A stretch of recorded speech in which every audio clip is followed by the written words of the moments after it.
Exactement, si vous revenez dans le tableau des employés. Dans le tableau des employés, vous récupérez pendant le mois de février. Vous récupérez le mois de février, vous allez trouver que le salaire de base des pôles, c'est 560 000. Donc là, il n'y a pas de problème. Ça veut dire que Excel a vraiment trouvé cette opération de façon plus simple. Alors, ici, tout ce qu'on doit faire, le volume horaire.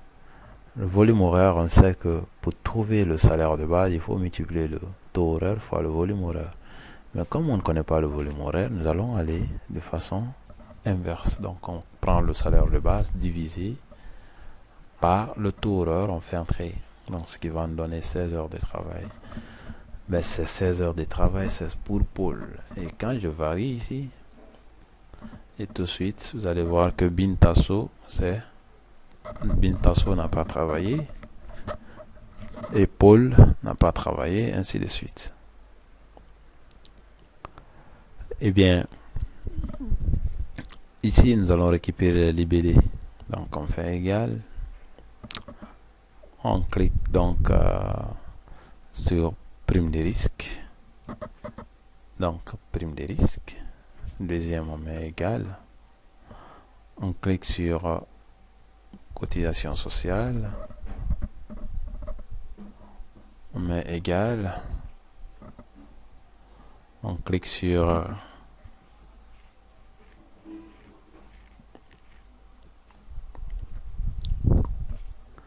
toujours la cotisation.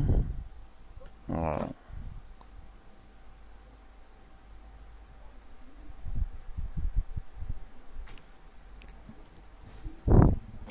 Alors, on met égal ici.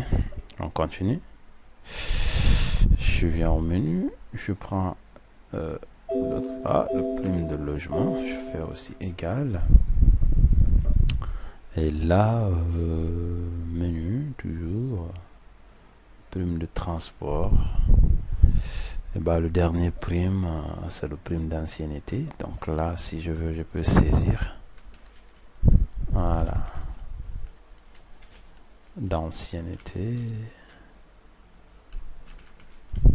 Voilà. Donc là, c'est le prime d'ancienneté qui n'est pas donc dans la liste, mais qui est de l'autre côté ici, qui a été calculé tout à l'heure.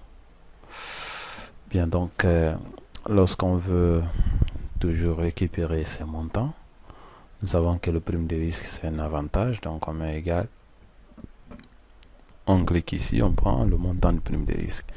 Et les montants qu'on saisit ici, sincèrement, ce qui nous permet de faire ce qu'on veut, c'est-à-dire que là, on peut leur modifier à tout moment. Donc le bulletin sera mis à jour automatiquement. Il suffit simplement de changer le montant et puis voilà, ça s'est mis à jour. Donc cotisation sociale à charge de l'employé, là c'est une charge, ok. Celle-là ici, nous allons l'envoyer, donc c'est un retenu. On clique sur menu, on clique sur cotisation sociale à charge de l'employé. Cotisation sociale à charge des patrons, je viens, menu, je clique sur ce qu'il y a là, donc c'est un avantage. Cotisation, le prime de logement, donc je reviens, je clique sur prime de logement ici, je fais entrer. Prime de transport, je viens, prime de transport. Et oui, prime de transport ici, je fais entrer. Et prime de risque, donc prime de risque, c'est simple. Il suffit simplement de faire une toute petite recherche V pour pouvoir récupérer le prime de risque dans ces petits tableaux qu'il y a là. Parce que au niveau du menu, il ne figure pas, mais on a pu le calculer à partir de ce qu'il y a là. Donc c'est dans 7, 8, 9, 10, 11e colonne. Alors, nous allons faire la même chose. Peut-être que même on peut copier cette formule qui est là. On fait CTRL-C, on sélectionne tout, CTRL-C, on fait entrer. Et ici, on clique, on fait CTRL-V. Là où il y a 7, on met 11. On fait entrer.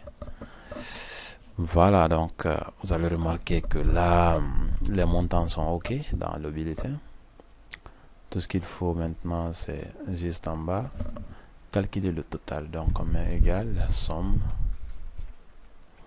on tabule, voilà. Donc nous allons sélectionner la somme de cette colonne, c'est ce qui a 260, et on duplique de l'autre côté. Voilà. Ça veut dire que quand je prends mon IC, voilà, ces primes, ces avances sont à 160 000 le tout. Tandis que si je prends Daniel, c'est 360. Sûrement que Daniel est plus âgé.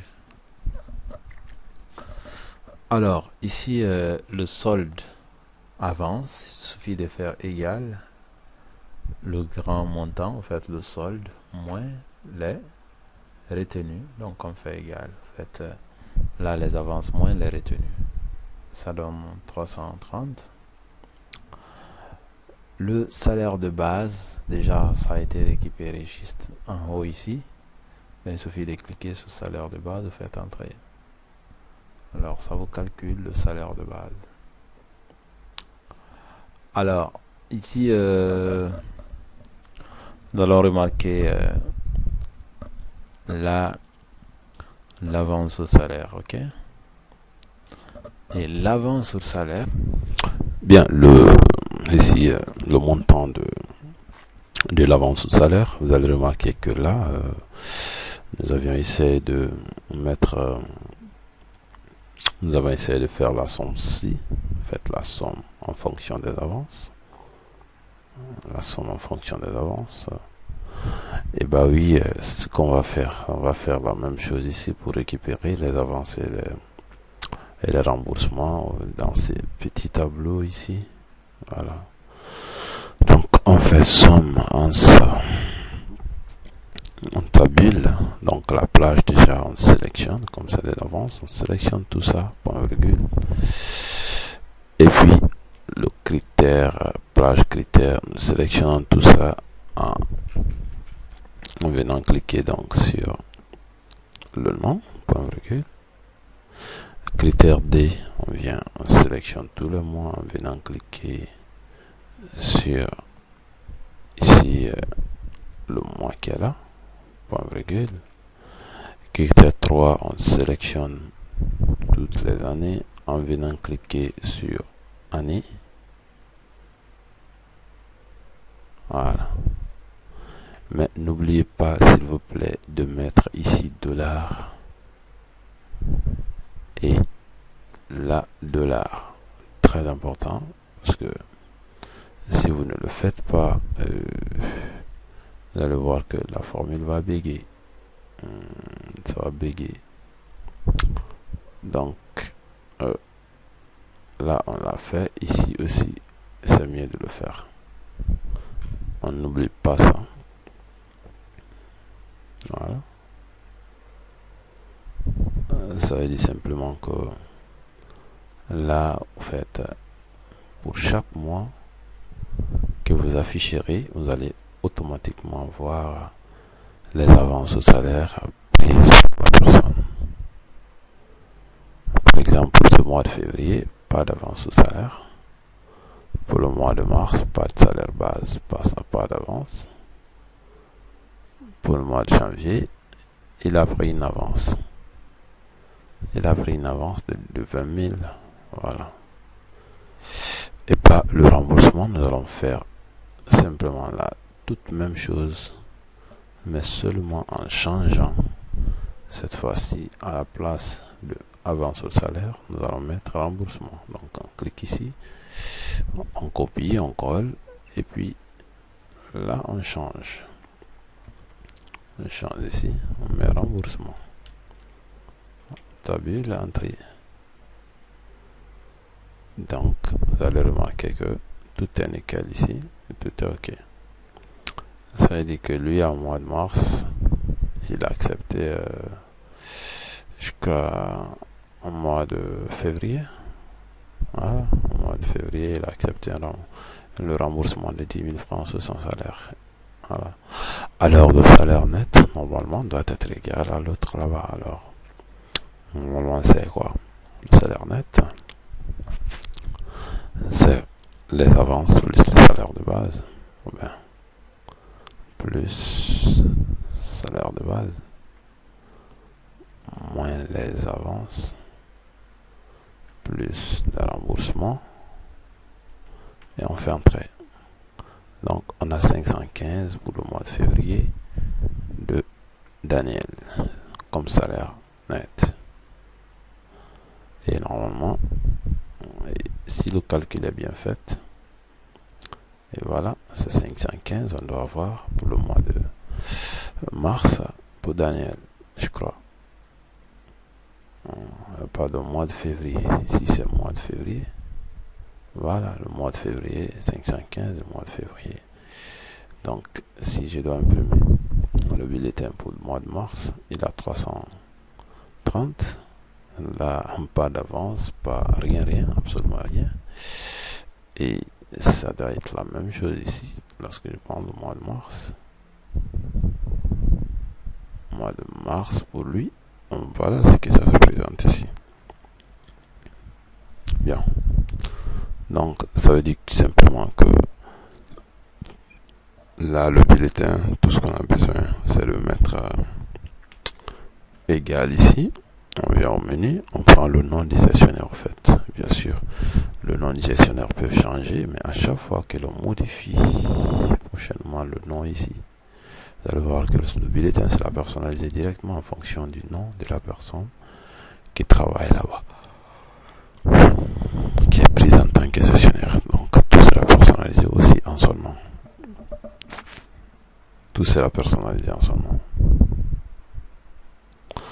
Ben, si on veut autre chose de spécial, fait ici, voilà, nous allons essayer de mettre ici 1, comme on l'a fait. Donc, je mets là 1. Et ben là, je vais essayer de mettre une petite formule qui va me donner automatiquement le numéro de bulletin. Donc, en mettant égal, on ouvre le griffe, on met bulle 000, on ferme le griffe, on met E commercial et on clique sur ça, on fait entrer, ce qui va me donner le numéro de bulletin 001. Et ce qui est en haut ici, je le mets en blanc simplement, et c'est tout. Là, je le mets en blanc et nous allons voir comment donc essayer. Donc, si je le mets en rouge en attendant, comment essayer de faire varier ici. C'est-à-dire, dès que vous mettez 2 là, ça donne bulletin 002. Mettez 15, ça donne bulletin 0015. Ainsi de suite jusqu'à bulletin 001 million. Voilà.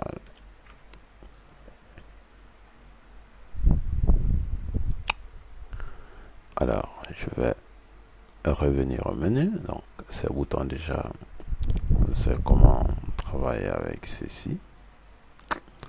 Et on sait comment les remettre. Voilà. Je clique, bulletin, menu, journal des avances, menu, journal de pointage, menu. Voilà, donc ça marche super comme ça. Et bah oui, employé, et puis menu. Donc, Superman. Et bien, à partir de là, on peut essayer de reconnecter ce qu'on appelle ce graphique. Voilà, donc ce graphique déjà, c'est la situation de régularité, la situation de régularité des employés. Donc on fait clic droit ici, on fait de tous les employés, on clique sélectionner les données. Donc je clique sur ajouter. Voilà. Alors, nous allons modifier les données. Alors ajouter ici, là c'est le nom. Là c'est le nom. Nous allons mettre carrément situation de présence.